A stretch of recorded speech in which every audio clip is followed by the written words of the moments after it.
wala ng buhay ang isang lalaki nang respondihan ng pulisya ang insidente ng panaksak sa bayan ng Aborlan, Palawan. Agad namang naaresto ng PNP ang sospek sa karumaldumal na krimen at sa kulungan ngayon ito namamalagi dahil sa mabigat nitong kasong pagpatay. Patrolwoman Christine Lorenzo sa balita.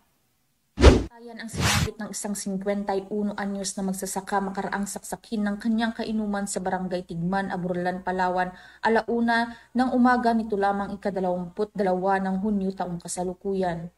Kinilala ang biktima sa pangalang Puden Ambog, residente ng barangay Kalumpang, Quezon, Palawan, samantala ang suspect naman dito ay si alias Ed, 46 na taong gulang, may asawa, magsasaka at residente ng barangay Ramon Magsaysay, Aborlan, Palawan.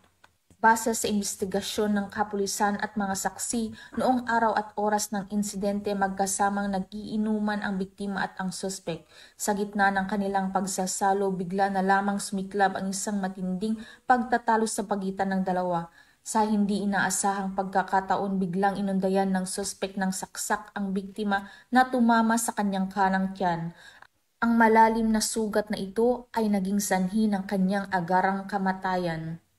Samantala, agad ring naaresto ang suspect na ngayon nasa kustodiya na ng Aborlan Municipal Police Station habang hindi na na-recover pa ang ginamit nitong patalim sa krimen.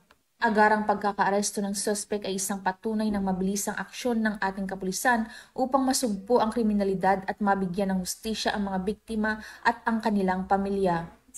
Mula dito sa Home of the Police, Eco Warriors, Calapan City, Oriental Mindoro, ako ang iyong PNN correspondent, Patrolwoman Christine Lorenzo, alagad ng batas, taga-taguyod ng Balitang Pulis. Maraming salamat sa iyo, Patrolwoman Lorenzo.